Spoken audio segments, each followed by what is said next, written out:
भगवान के घर से चले थे ना तुम, तो ना तुम हिंदू थे ना मुसलमान थे, ना सिख थे ना ईसाई ना यहूदी। जब भगवान के घर से चले थे ना तुम ब्राह्मण थे ना तुम क्षत्रिय थे ना तुम वैश्य थे ना शूद्र। संसार में आते ही तुम हिंदू के घर पैदा हो गए तो हिंदू हो गए, मुस्लिम के घर हो गए तो मुस्लिम हो गए, सिख ईसाई के घर हो गए तो ईसाई, ब्राह्मण के घर में हो गए तो ब्राह्मण हो गए, क्षत्रिय के घर में हो गए। आप हो कौन, जरा मुझे बताओ, कौन हो आप? हमारा देश एक लड़ाई बहुत समय से लड़ रहा है और वो लड़ाई आज भी चालू है। पता नहीं हम उस लड़ाई को खत्म कर पाएंगे या नहीं। आप उस लड़ाई को खत्म कर पाएंगे या नहीं? बताओ वो लड़ाई जानते हो क्या है? एक लड़ाई में आपकी बात, आपका ध्यान उस लड़ाई की तरफ आकर्षित करूं। एक लड़ाई है हमारे देश में, एक झगड़ा है हमारे देश में, उसे आप खत्म कर सकते हैं, हम खत्म कर सकते हैं। कैसे, जरा समझिएगा। सवाल एक आपसे, फिर एक सवाल, मैं सवाल ज्यादा पूछता हूं आपसे, थोड़ा तैयार रहा करिए।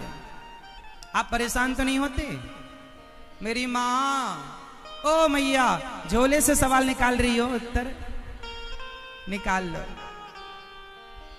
मेरी माँ, अच्छा ये बताओ आप कितने भाई हैं?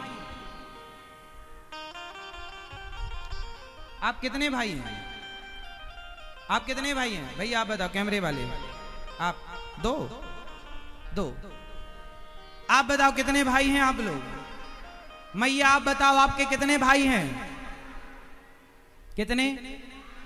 कोई कहता एक भाई हम, कोई कहता दो भाई हम, कोई कहता तीन भाई हम, चार भाई ना। आप कितने भाई हैं?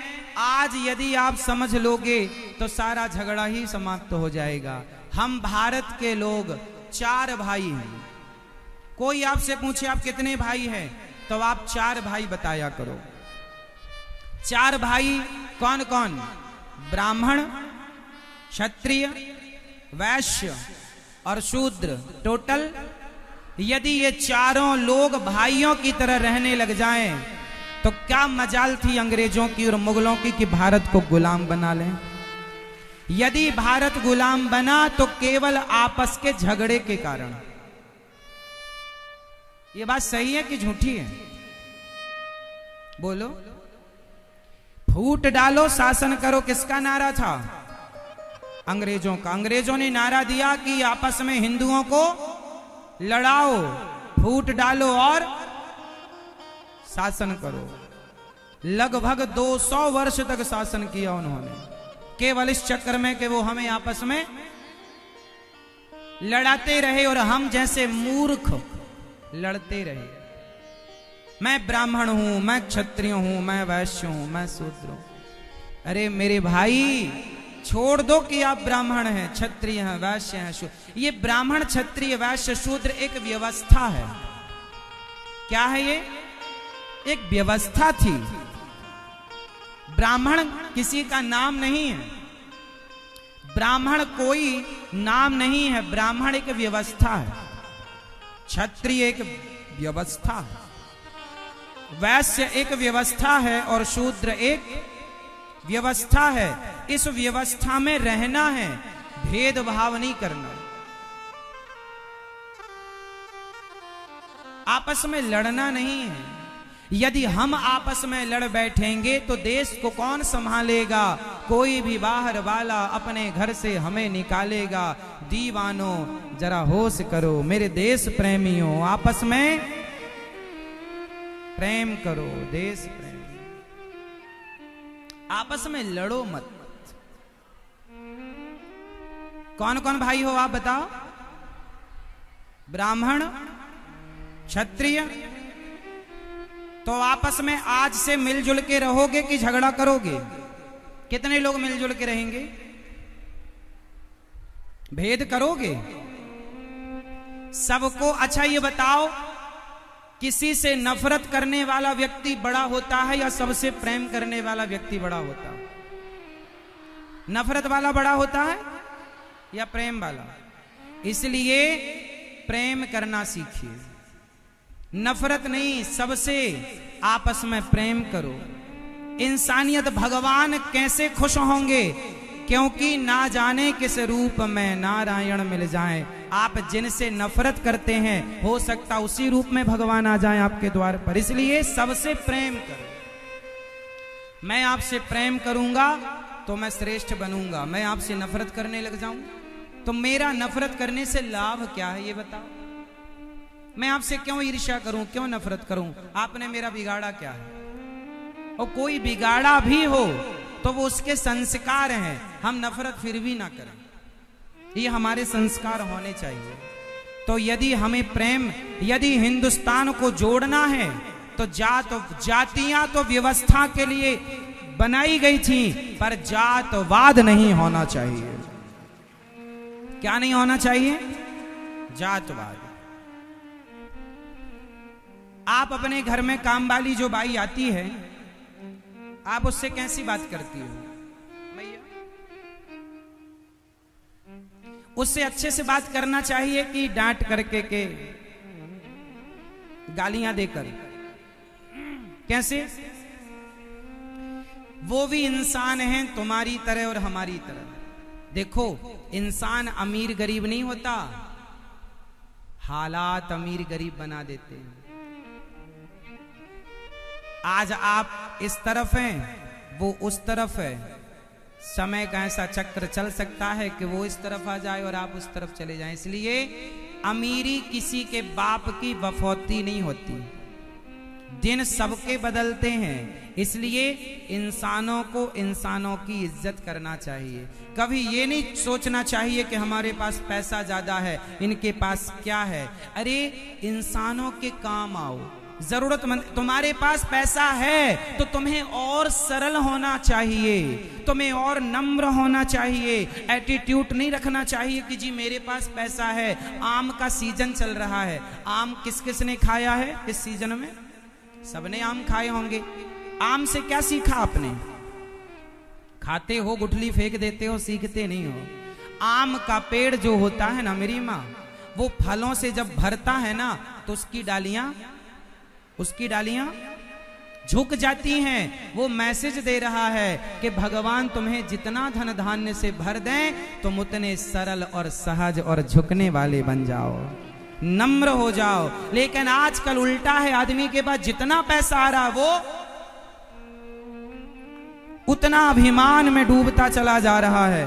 हमारे भैया श्री राजेश जी देखिए ना, भगवान ने इन्हें सब कुछ दिया है, लेकिन इतने बड़े होकर भी इतने नम्र हैं, इतने सरल हैं, सहज हैं कि पूछो ही मत। ऐसी सरलता पैसे वालों में कम ही देखने को मिलती है।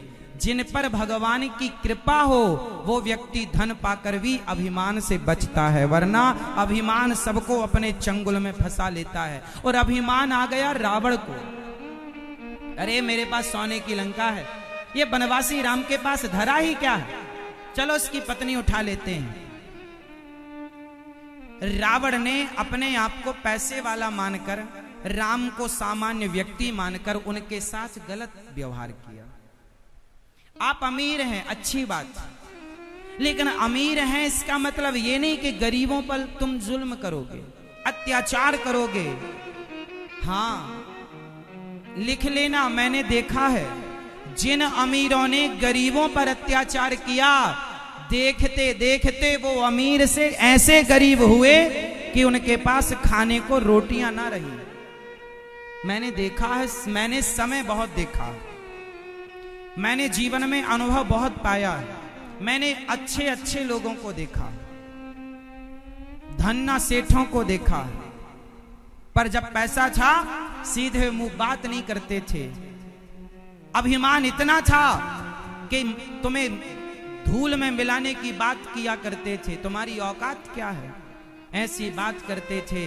लेकिन समय ने उन्हें ही धूल में मिला दिया।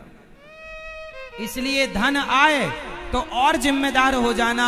हे विधाता, आपने मुझे दिया है तो जरूर किसी उद्देश्य के लिए दिया है। धन आवे तो धर्म से जोड़िएगा, अच्छे कार्य कीजिएगा, परोपकार कीजिएगा, सेवा कीजिएगा, जरूरतमंदों की, गरीबों की, दीन दुखियों की, क्योंकि समय सदा एक सा नहीं रहेगा। आज आपके पास बहुत पैसा है, आप मुझे लिखकर दे सकते हैं कि आज के 10 साल बाद भी इतना रहेगा? आप मुझे लिखकर दे सकते हैं कि 20 साल बाद भी इतना रहेगा? लिखकर दे सकते हैं कि 5 साल बाद भी इतना रहेगा? नहीं, लेकिन मैं आपको लिखकर दे सकता हूं कि यदि आपने अपने धन का सदुपयोग किया है तो आज के 100 साल बाद भी आपकी आने वाली पीढ़ी के पास इससे ज्यादा पैसा होगा, क्योंकि आपने उसका दुरुपयोग नहीं किया।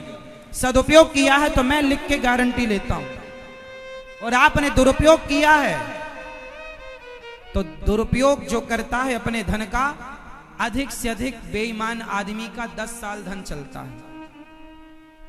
इसलिए बचिए हर बेईमानी से।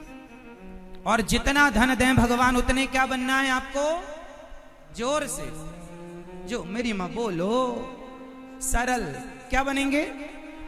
सबको गले, तुम्हारे घर में काम वाली बाई आती है, उसे भी प्यार से बोला करो, उसे भी अच्छे शब्दों का प्रयोग किया करो। अपमानजनक शब्द नहीं बोलना चाहिए। यहाँ ये झाड़ू क्यों नहीं की तूने? नहीं, उचित।